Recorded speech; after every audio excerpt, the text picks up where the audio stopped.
We have such cool music. Hey, everybody, this is Reverend Dr. Derek Randolph from Christian Memorial Church. This is our Wednesday night Bible study. I call it spiritual guidance because each week we take some time to get into God's Word, to get guidance from God on how to live to please Him. And so right now we're in this COVID season. I call it the post-COVID season because I see the light at the end of the tunnel. And so now what we're doing is I've invited some friends from the church and always a guest from outside of Christian Memorial Church to join us so we can have conversation. And we're talking about some of the issues that matter to our church, that matter to us and our individual Christian lives, and that matter to our community, our city, the same things that other people are going on around the nation right now. And so we talked about peace in the city. We talked about the importance of family. We talked about caring for our children. And so this week we have another special topic for us to just dig into, just to talk through, have a conversation about. And that particular topic this week is, I call it budgets, pocketbooks, and social media.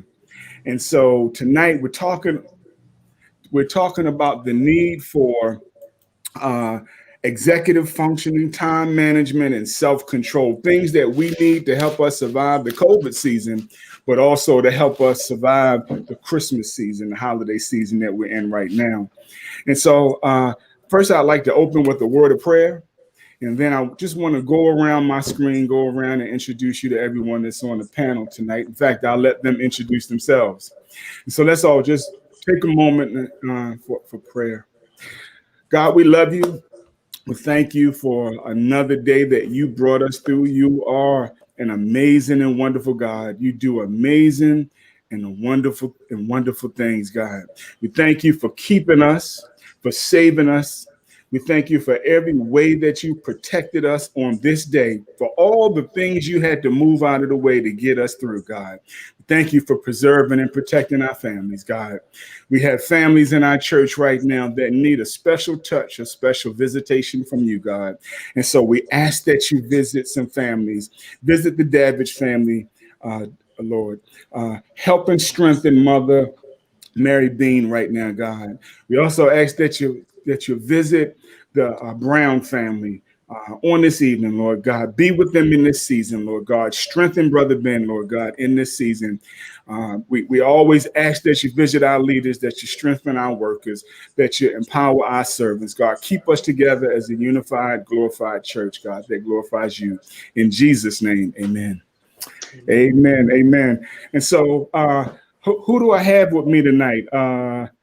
We have Pixie. Can you just introduce yourself, Pixie?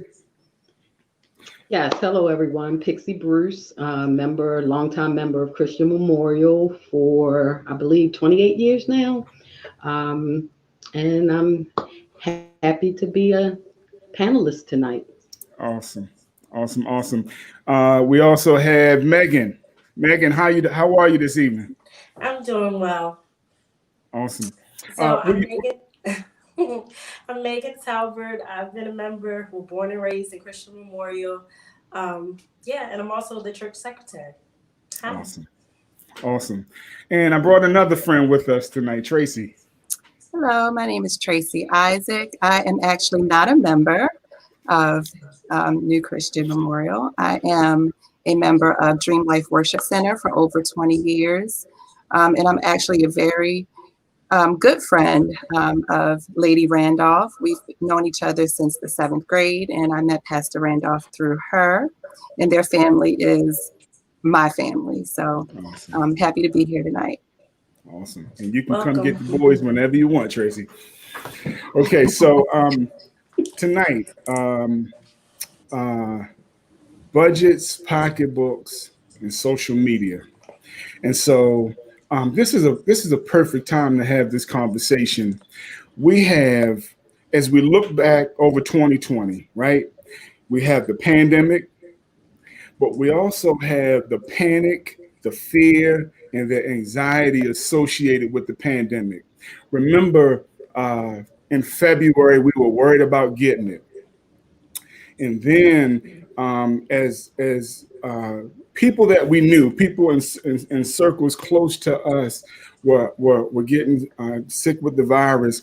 There was the trauma associated with knowing people that were getting sick, with some of us getting sick. And then there's the death toll that we had to watch rise week by week. We're still watching it increase day by day. And so there's sickness and there's death around us. And then there's the impact of having to stay at home. And then the multiple stay at home orders nationwide and citywide. Then there's learning how to social distance and then how to social distance properly. And so all of this is just stressful, it's impactful. It causes what most of us aren't aware of. It causes a decline in our, let's say, executive functioning skills and our ability to just stay focused, to stay organized, to just do our daily work, our daily tasks, whether we're talking at home or for work while we're teleworking at home. And so for a lot of us, what happened is we found ourselves watching news and just tracking the virus and tracking the progress of the pandemic and watching its impact on just everything that makes up our nation. And so first question I want to ask you all is, how do we fight this information overload that this season has brought us? And how do we fight the mental fatigue that takes place, with and on us as individuals, so that it doesn't completely break us down? Pixie, can I start with you? Oh, sure. I would say we fight information overload by understanding information is power, but we must also know when enough is enough. It is, like you said, it's right there every day. I have not watched as much CNN and MSNBC. It's there. But we must also know, like I said, when enough is enough. So our energy, we need to focus on other areas like family, work, and managing a household. So we can't take all of that in, and it's not healthy to take it all in. We get what we need and we move on. We know what's going on around us. Even with our president, with him not wanting to acknowledge defeat, we don't have to stay in that moment of it and just keep following it and following it. We know what he's saying. It's there, we know, and we move on. Very, very true. Tracy, have anything you want to add? For me, it's just been to turn the TV off and to disconnect from social media.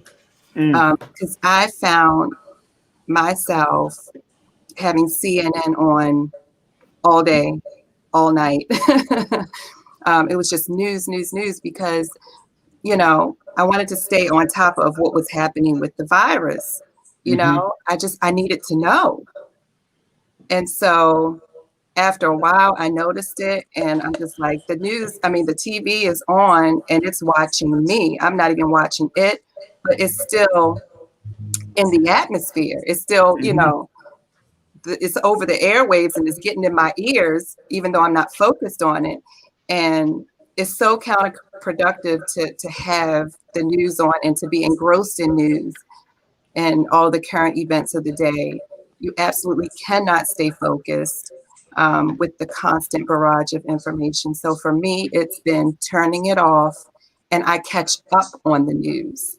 So when I'm done with my day, I go back and I see what I want to watch on the news, bring it up online. I don't sit there and watch, a half an hour of a news program. I'll flip through it and that's it, because it became too much. Robin Waters chimed in the chat log. She said, beware because too much information can be crippling. And it actually can. Do you have a preferred time when you go in and catch up on the news versus watch it all evening long? It's after everybody goes to bed in my household. Gotcha. And I work in an environment where I can go almost anywhere and see CNN on also. And so it can absolutely be overload. Megan, have anything you want to add? I think the two ladies pretty much said it, but for me, I don't have like cable or anything in my household. So if I do want to get the news, I have to physically go search for it. So that's been helpful for me because, again, just like even scrolling on Facebook or Instagram or even like different news sites, it can be like, oh my goodness, and you're panicked and you're fearful and, you're afraid. I remember when it first happened, like when they first said, okay, this is really something serious that we need to focus in on because, it's spreading and it's contagious and it's not considered the China virus anymore, but that you really need to take it seriously. It was like, do we go outside? Stay inside. You don't know how it's being spread from person to person. So I think staying informed, but not constantly looking and clicking on things because ultimately, I think with news channels and broadcasts, they're looking for ratings as well. So That's right. sometimes they over sensationalize or push their agenda, which fear sells. So they push that towards you. So for me, it's best to just like kind of take a step back, look for it when I need to, and just stay updated. I in my household, we almost have to ask each other for permission to watch the news because one of us is always is a little tired of what we're seeing. Mhm. And so I used to like to watch a little Rachel, right? And my wife likes to watch the little Don and Cuomo segment, right? But we have blocks that we will allow, and so we don't burn each other out so much with all of the news. There's a term that they use called dysexecutive syndrome, and it comes sometimes with the information overload and all of the stress and from the chaos. And we're getting it because of the pandemic. We're getting it because of the political situation, right? And then most of us have now an affection and affinity toward evaluating Trump on a day-to-day basis. And so you can almost watch the madness in him into the people that are watching the news and following the news. And it's like an emotional roller coaster of a roller coaster of emotions, watching people as they track him, and Definitely. watching uh, just the season of chaos basically take place. Um, so so at some point we have to turn the TV off. You said um, some of us have chosen to simply not have all of that news in our house. Right? I like that, Megan. I've had seasons too where I just cut it off. It is taking us where we don't want to be. So let's just get the cable out of here. Um, um, and what are some other things that you could do when you're at home and you want to free your mind from all of this stuff. Pixie, Tracy, Megan, somebody just chime in. What are some alternatives so we don't weigh ourselves down? I think for me, it's having something to look forward to, whether that's cooking something that I really enjoy or just, calling a family member and speaking with them, but having something to look forward to.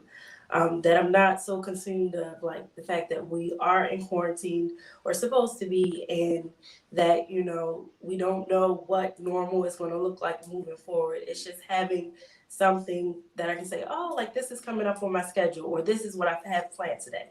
And I think definitely having some sort of schedule at all, because I think when all of this first happened, like I've been working from home since March. So when it first happened, I was like, okay, it felt like you're on vacation, kind of, sort of. But then it Hmm. kind of felt like, okay, I can be home for a long period of time and not be, bothered. But I think after like a month and a half, I was like, it feels like the walls are closing in. That's I'm right. looking at the same thing over and over again. And my husband was like, okay, so we'll do like car dates. And that just really consisted of us going out and taking a ride. It's safe. We're not like going into establishments, but it's getting out and getting a change of scenery. But again, having something to look forward to so that you don't just get stuck, you know what I mean? Like in that one, like, like that mental space, and you're just like, you feel overwhelmed. Mm-hmm. If anybody want to add to that? Yeah, for us, it's been like home improvement. So we've been just doing little things in the house. That's been a lot of fun. And it does keep your mind off of things. And for me, being the workaholic, it kind of, takes me away from the computer a little bit. I'm just going to say a little bit, but yeah, that's been fun. Awesome. For me, it's my kids. I have a 13-year-old and a 6-year-old. And the 13-year-old is pretty self-sufficient, but the 6-year-old, let me tell you, she keeps me busy. She does. So she's always pulling on me for something. So, yeah, I'm a mom. Yeah, you're in that space right now. So speaking of that, I'm gonna come right back to you. So, are you also working from home? I have worked from home since my son was born, and he's 13 now. So I have a little bit of a different situation than most of you all who've been forced into working from home.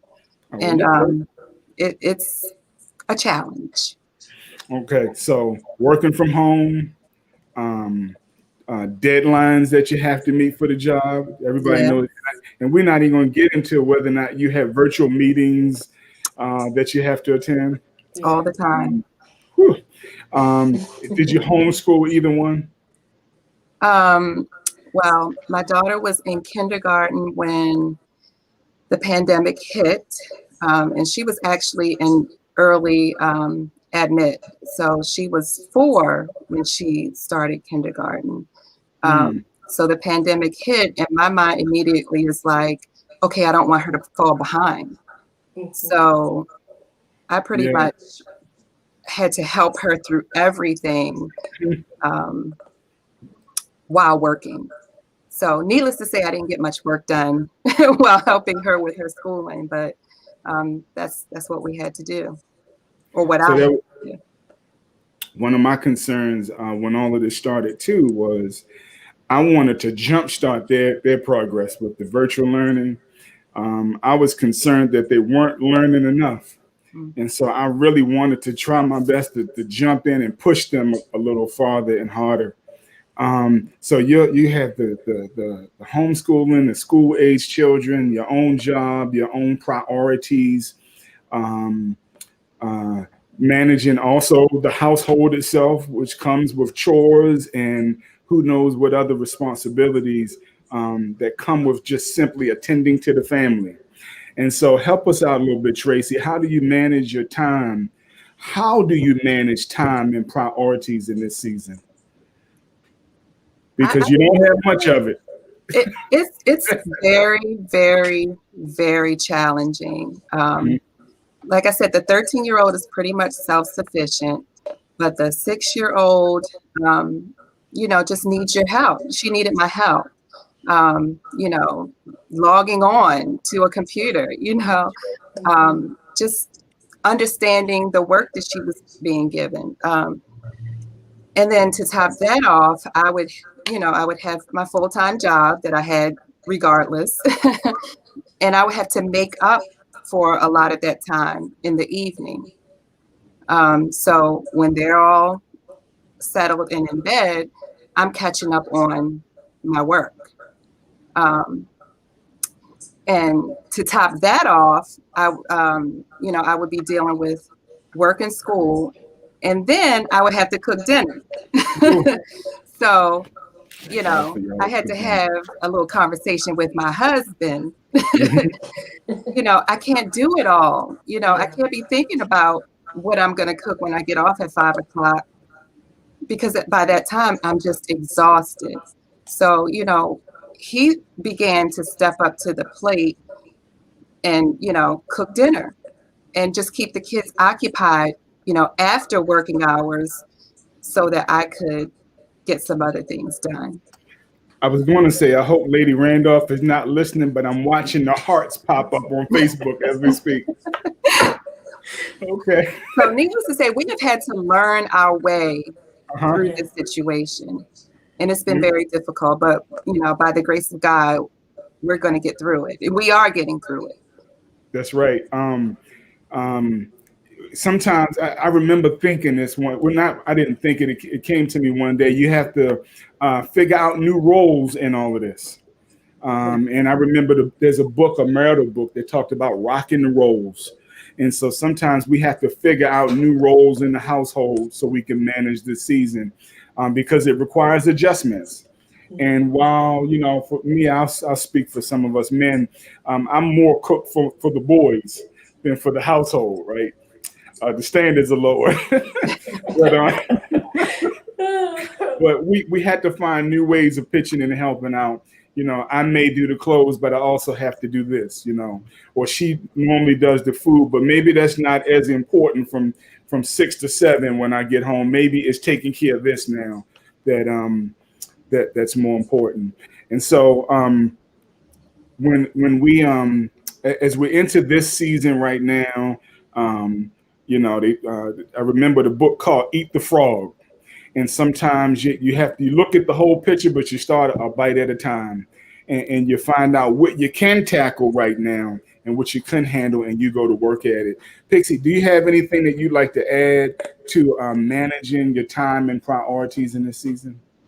Well, just like Tracy said, I mean, my heart goes out to the parents and the guardians that deal with this daily. I don't have any small kids, but I am a full-time.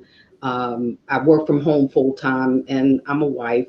But the just I don't know. I listen to some of my coworkers, and they have the same challenges as you, Tracy. With we have our virtual meetings, like you said.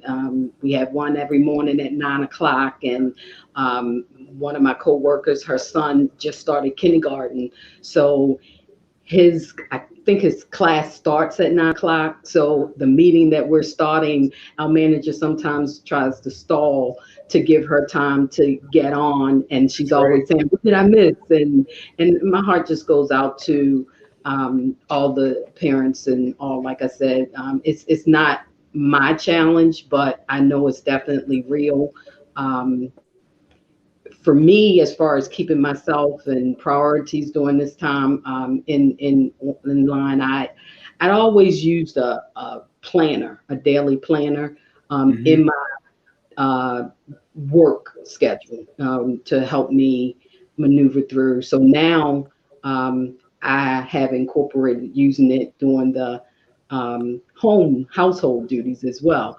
I keep lists. I'm just that write the things down, check it off when it's done type of person. So, and the fact that, like you said, Tracy, getting your husband to be on board, I'm grateful there. My hubby is definitely on board with helping out. It definitely takes a village, and he's I'm not even going to say stepping up to the plate, because he's always been that guy. So, and as far as dinner, he's always so easy. What do you want for dinner? It doesn't matter. So I don't stress over that too much. I mean, it's always what are we going to fix? But it's like it doesn't matter. So I'm like good. So, but yeah, it's been a challenge.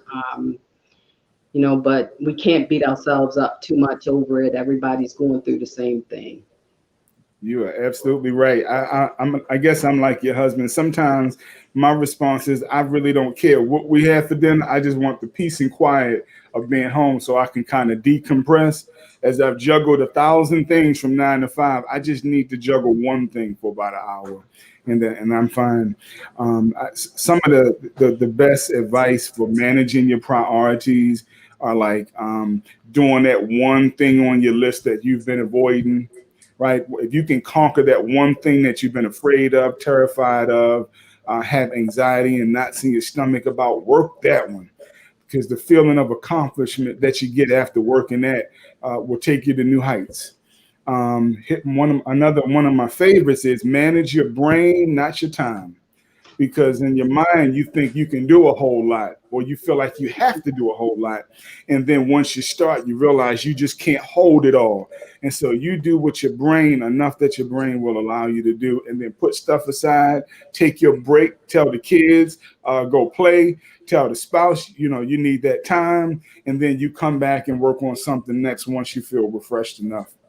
um, Megan, managing time and priorities.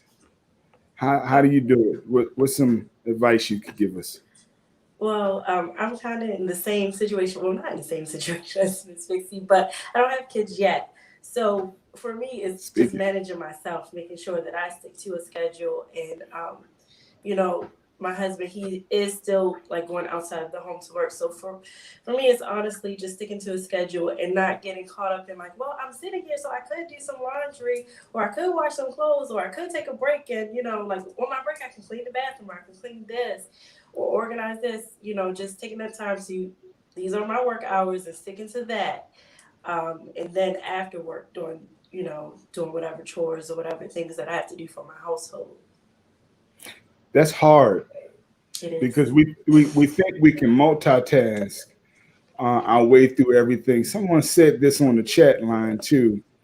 Your mom said it. She said, as one who's done it for 14 years, working from home can be more exhausting. And one problem is multitasking, because we think we can go from thing to thing and back and forth. And what recent research has said, we really are only doing one thing at a time. And so it's better to pick a thing or a few things, master it, conquer it, finish it, feel the success and the freedom after you've done it, and then go to the next thing, rather than trying to work 1,000 things, 15 chores while you're doing your work at home. Mm-hmm. And then you feel like you have not accomplished anything, and you feel more drained and even defeated once you finish doing everything.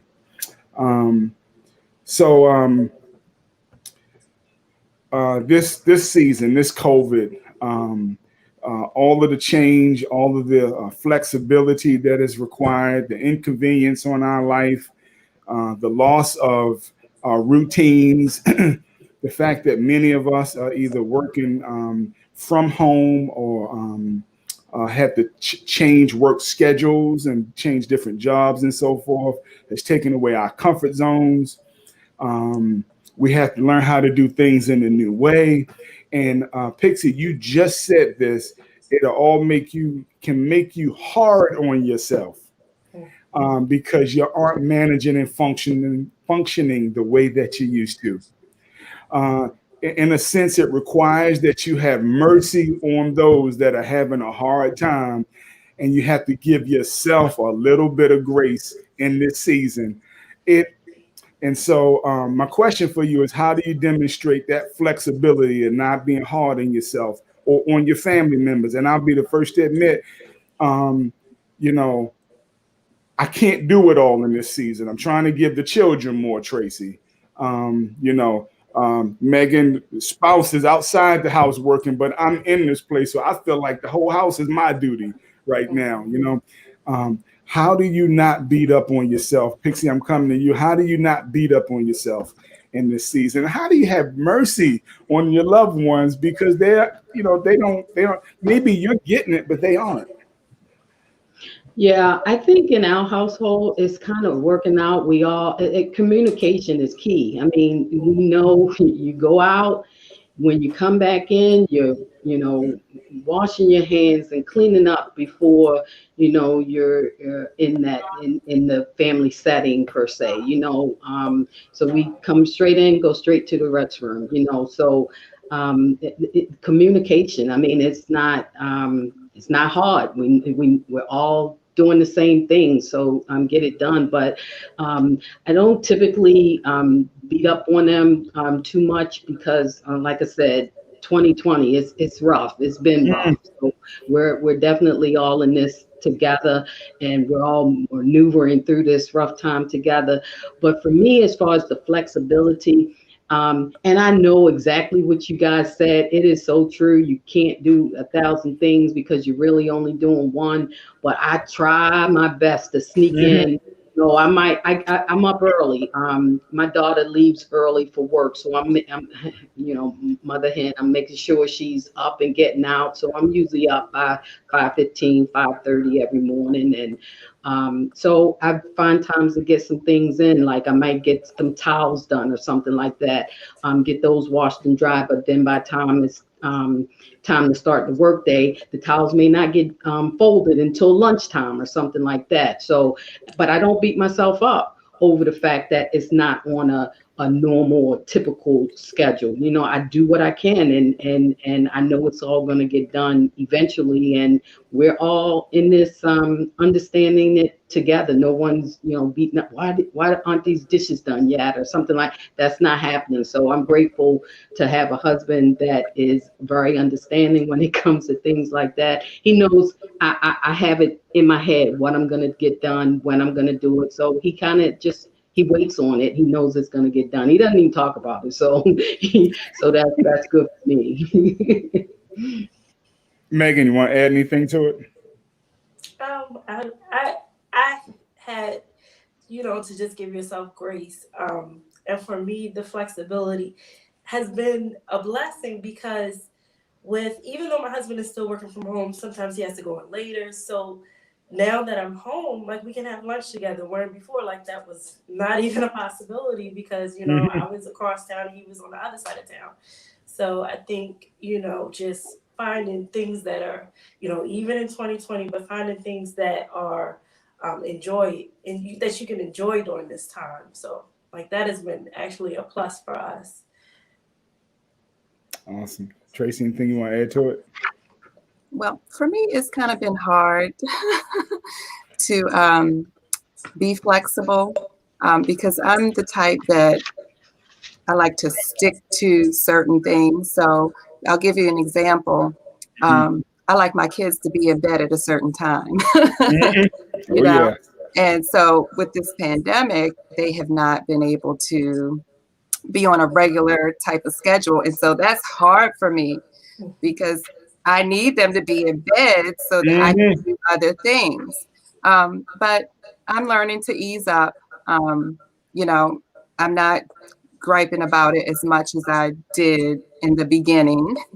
So there's some flexibility that's going on. Yeah.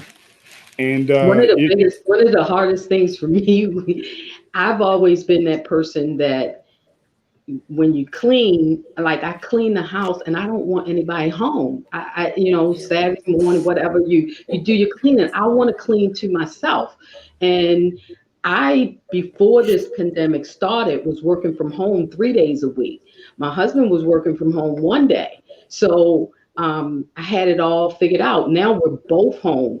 My daughter was home for a little while. She is back to work, but she's home like a flex schedule type thing. So that is the hardest part, not being able to be in here by myself to get like out. Your me time, yeah. And so that me time is shattered. You're sharing workspace with the children. Some people are sharing workspace with their spouses. I was watching the news last week, and I remember they showed a gentleman, he and his wife, they were sharing workspace, and he would go rent out a hotel for the day. My wife mentioned that to me one time, that they were renting out hotels for 8-hour work days, Yeah. so you could go get away from the family, so you could get your work done. And I guess some people need that. So we lose ourselves.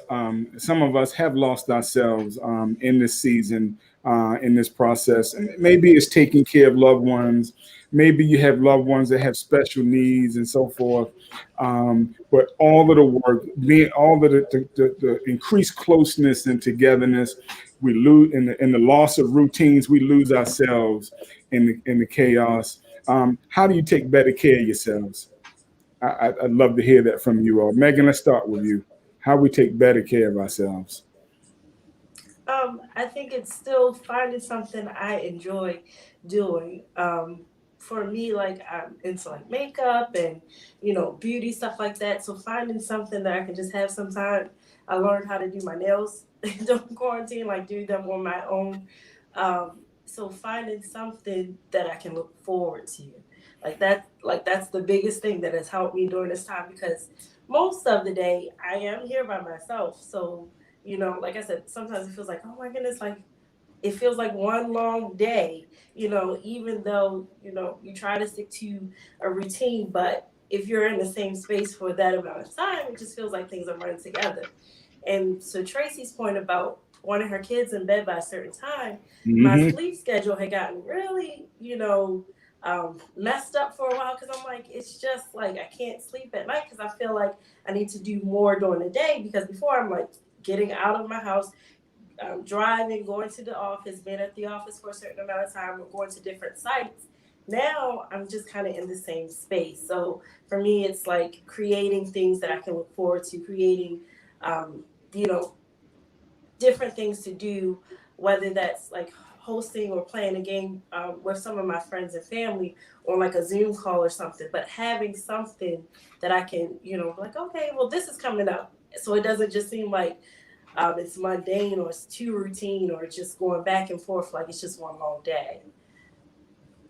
We I spent the last day or two reflecting on that myself, figuring it out for myself and for everyone in my household. I have one son that's, I had twins, and I tell you, their personalities are split, right? So one is super social, and I hope he's not listening, but he asked for a PS5 Yeah. because that's how he and his friends stay connected. Mm-hmm. And I said, you want a $1,000 game system so y'all can y'all have a way of connecting, and okay.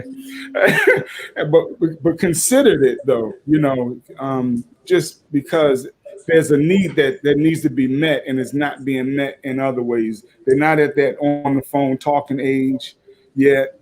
They're not outside quite yet, maybe riding bikes a little bit, and so I have another son who's he loves games, whether it's video games or cardboard games, and so we had to make sure we factored that into our Christmas this year. Make sure that we dedicate a good day or two sitting around playing board games, and then factor that back into our routine of once a week or every couple of weeks or once a month, where we all sitting down playing the board games together. And so looking at the things that we all need, for self-care, just for the social part of it, not even for our health, or the mental challenge that we need. Tracy, self-care, what does it take? What does it take? That's the one area that I'm really lacking in. Part of it is being able to relinquish control, because I bear a lot of the burden of what I have to do with my kids, or I've always bared that burden, and I don't relinquish control. So I don't take care of myself because I'm always burdened with, putting the 6-year-old to bed, or, whatever it is that I have to do. And so for me, I need to relinquish that control and give it to my husband, who's willing and will freely do it. It's just I haven't relinquished it. That's right. And then you have the time in mind to say, well, I'm free. What can I do now? Exactly. What can I got me time now. What can I do with this me time? It feels so good to have me time, and then to just find that you all over again.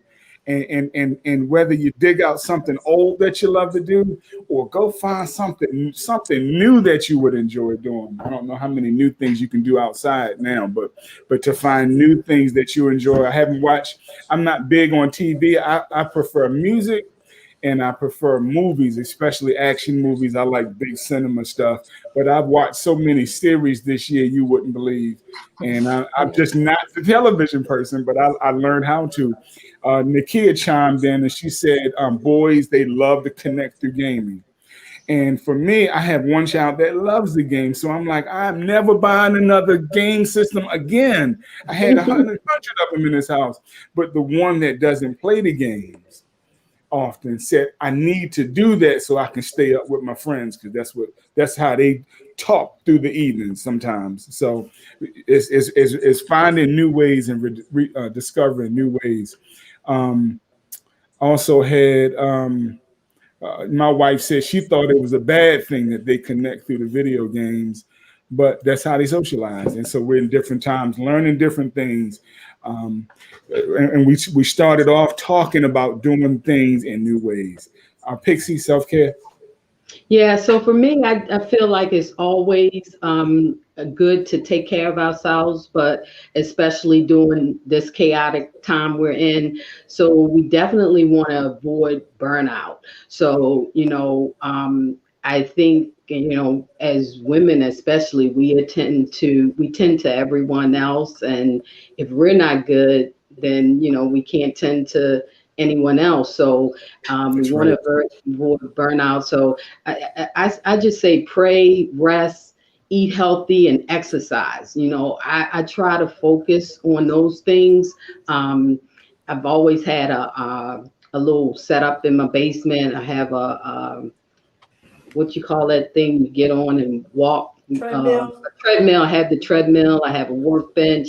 And the eat healthy part, this has really been a challenge during this time. I mean, we still eat our salads and everything, but and Megan, you brought up the cooking part. Like, I've always cooked, and I've always enjoyed baking, and now I've gotten back into that. So of course you want to sample your little stuff or whatever. So, but just try to think and be mindful of, what we're eating and getting that exercise in. But don't be afraid to ask for help, whether at home or, on the job.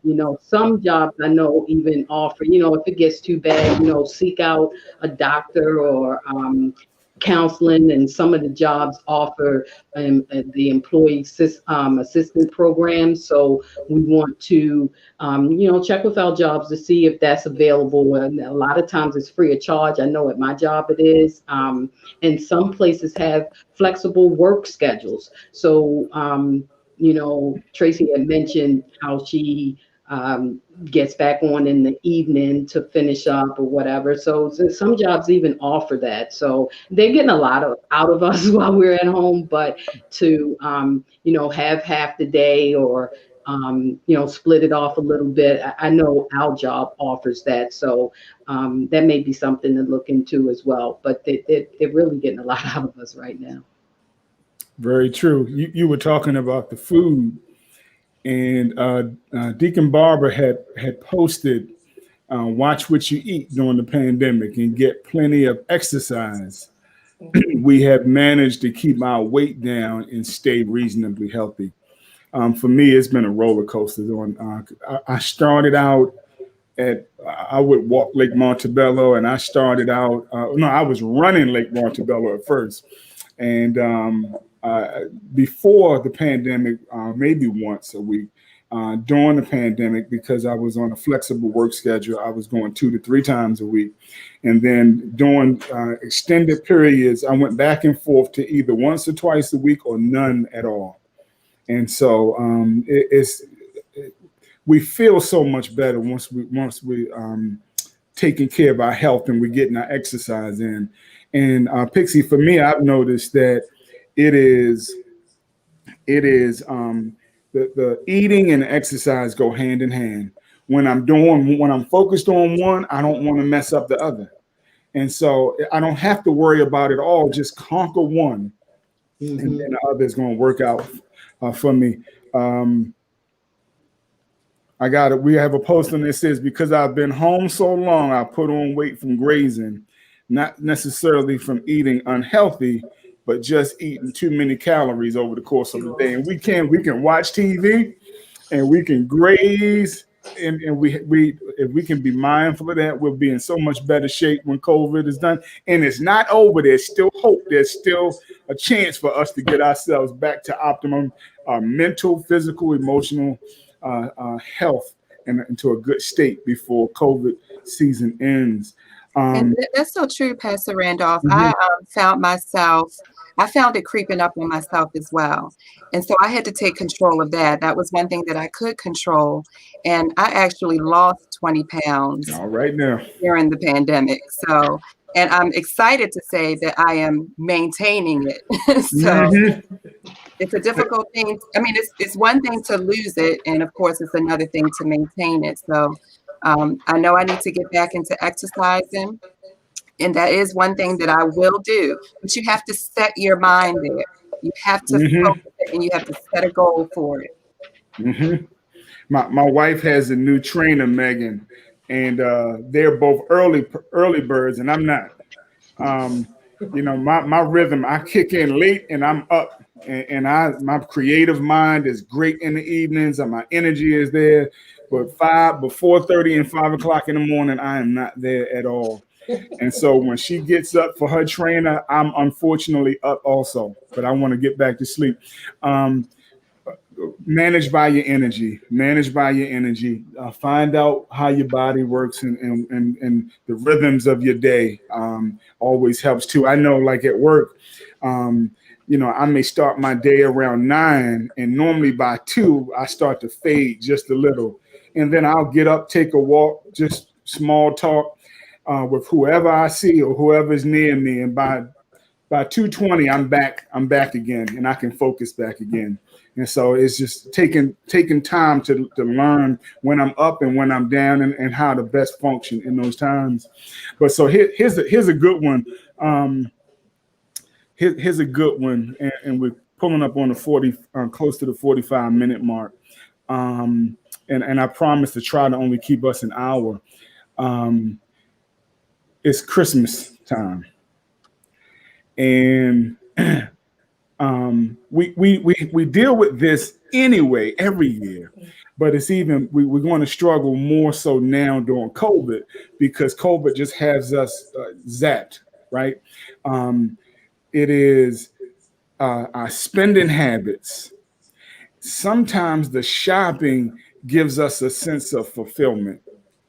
And so COVID, I know absolutely, if any of you have been home during the day, you can see the FedEx trucks and the UPS trucks just coming through the neighborhood, hitting every other house every day during the entire season. I mean, and so we struggle with the over shopping, the sense of false fulfillment. Megan, I'm coming to you with this one first, that we get from shopping.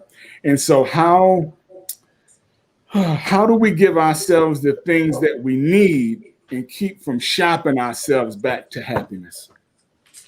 Well, I think initially, like you said, we struggle with it anyway with Christmas season and shopping. It provides that temporary high, and I want to gift this to my loved one, especially because I didn't get to see them all year, or we didn't get to celebrate their birthday. I want to give them something to just demonstrate how much I care and how much I love them. But for me, it's been pulling back the reins, and my husband has been helpful in that. Like, don't spend everything, babe. Like, let's budget, or with that. So like that's been helpful, because usually I'm like, I've set a Christmas budget, but he's like, it's more important for us, at least, creating memories. And like I started this tradition with my side of the family to do like Christmas Eve and like host a function and like, you know, gather together. But because of COVID, we can't do that. So this year it's going to be a little different. It's going to be virtual, but creating those memories. And those are the things that I don't have children yet, but my nieces and nephews, those are the things that they remember. Like my niece, she's about to be 6 Gs, but she loves like coming over and like, oh, let's like bake something or let's pretend to record a video. And those things mean more to her than me saying, oh, like, here's this new toy because you're going to play with the toy. And then you're going to, you know, going to toss it aside. So like for me, it's been like creating memories. That's more important, and finding something that's going to bring us closer together as a family. That's awesome. That's awesome. Pixie, anything you want to share? I mean, yeah, like Megan said, you know, that totally makes sense. And I think once we really understand, you know, what we need versus what we want, There we go. I think that is half the battle right there. And you know, I feel, you know, that shopping spree may be more worth the while.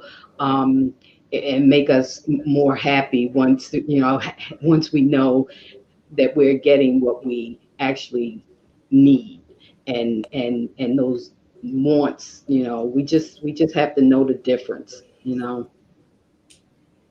Yeah. Yep. Know the difference between your needs and your wants. Yeah. And Megan, I'm like you. You know, I've seen many a year where I brought my children gifts, and they are thrown to the side in a matter of hours, if not minutes. I remember one year. I remember the year we got Joshua a dog, and they got a racetrack and a dog. And I remember the racetrack was the kind that went vertical, right? It was up. It was like you put it up against the wall, and they were so excited about this racetrack. He didn't see the dog in the crate next to the racetrack. And we were trying to steer him away to hear the dog in there whimpering. And once he got the dog, the racetrack was totally forgotten about. Yeah. And I have gifts that literally they were so focused on one gift that the rest just stayed there. I have some in my closet now. I try to give them my gifts every year. You know, every year I add the gift. I mean, I have a what do you call it? The thing that flies. A drone. Yeah, I have a drone. I try to give them this drone every year, and with whatever their main gifts are, and they don't pay any mind, and I just put it back in my closet, and I wait until I find somebody else that I can give the drone to. So I agree. It's the memories that matter most. It's needs versus wants. It's a matter of priorities. Who did I miss? Tracy? Yes. Did you get a chance to answer this one? So in terms of overspending, I don't overspend at all. In college, I was known as Frugal Franny or Frugal Fanny. I don't know what it was, but they knew that I wasn't spending a dime on some frivolous stuff. So I've always kept a tight grip. But in terms of the Christmas season, I explain to my children that it's not all about the gifts. The reason that we give is because God gave us the greatest gift of all, which is Jesus Christ. So they know that from the beginning, starting out. And so if they're upset about a gift that they don't get, I point them back to the word. There you go. There you go. Nakia chimed in. She said, make purchases based on what you need, love, then what you want or like. It helps to make sure you're buying things that fulfill you versus items that are fleeting. My wife said they really just want money now anyway, and you are absolutely right. I want to ask one more question, and then I'm going to close us out. Question I wanted to ask was about the pressure of Christmas, and it's less in some ways this year, but more in virtual ways. Christmas time, everyone wants your time and attention. Everyone's having a function. All old friends want to hook up, reconnect, go out. New friends want to just get together. Well, current friends just want to get together, have some fun for the holidays. And so right now you have all these expectations. It puts increased anxiety on people to figure out what to do, what to say no to, what to just pass up on, whose feelings you're going to hurt.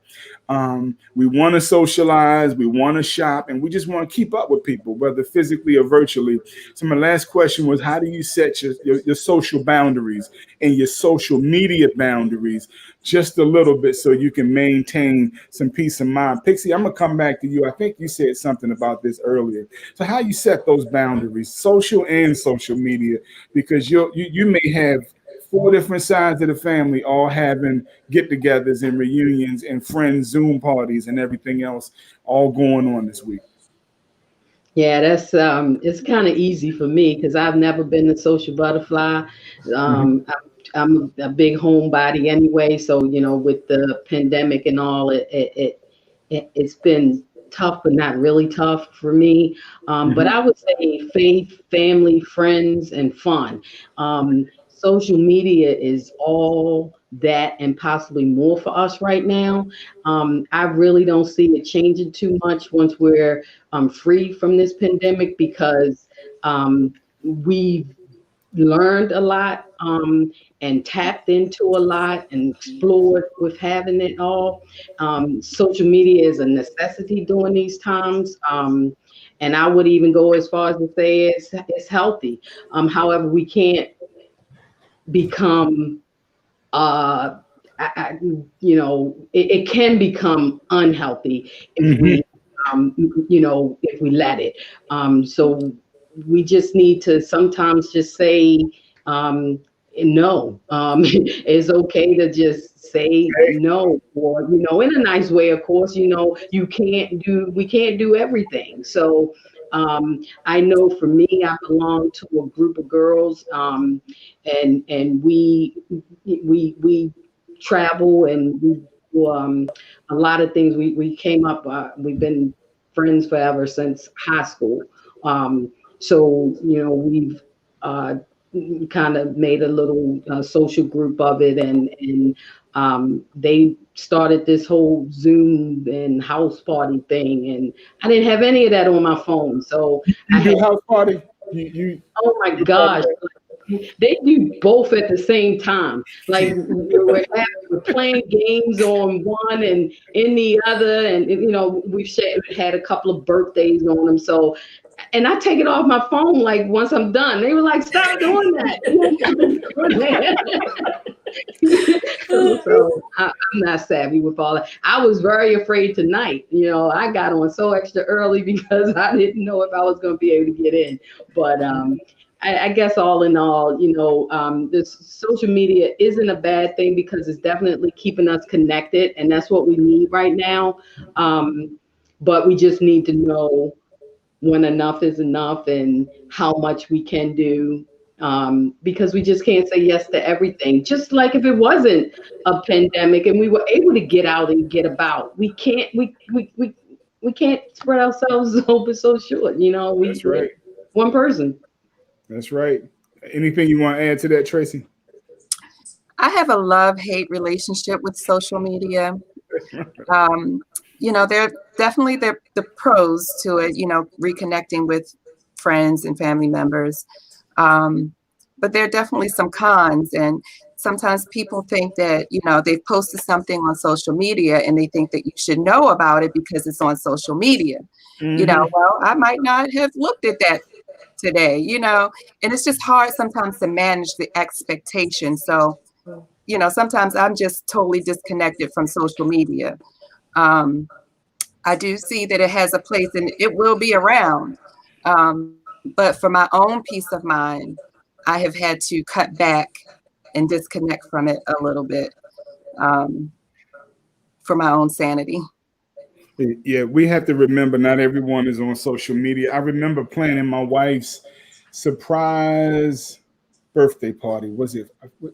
No, it wasn't 40. I forget what year it was that I did put together the surprise party, and I could get some of I got some of the numbers out of her phone and some of them from you all. And then I used social media to try to reach out to other people I didn't know. And so everybody that I reached out to through Messenger at that time, none of them came to the surprise party. So yeah, so we have to realize that it was the 40th. Thank you, Shay. It was the 40th. And so some people are on, but they're taking a break.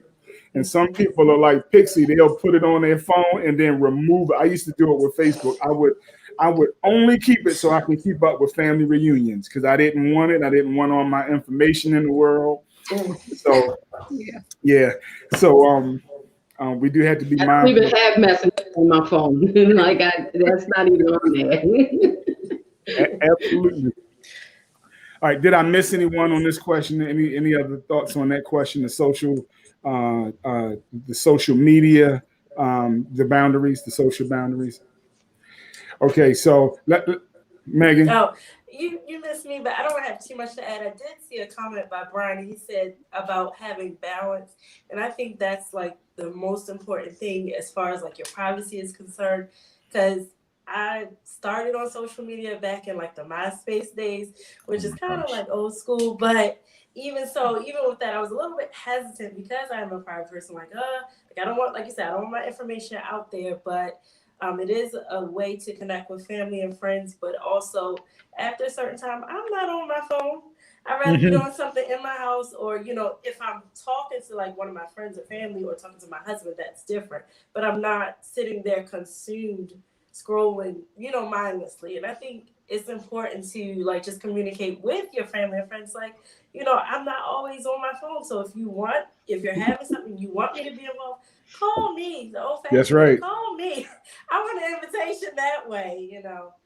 Don't just expect me to know everything that's going on in your life, because I'm not watching or stalking your social media either. Absolutely.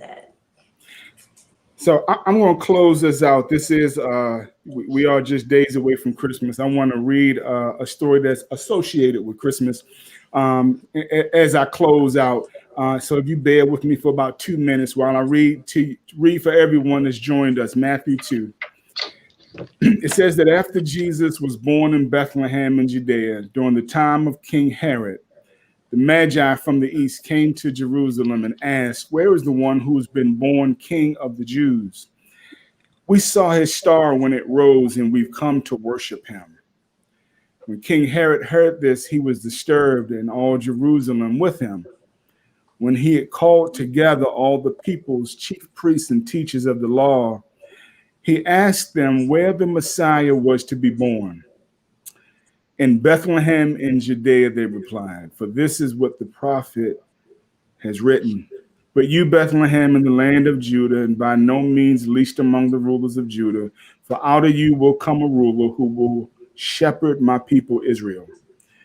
Then Herod called the Magi secretly and found out from them the exact time that the star had appeared.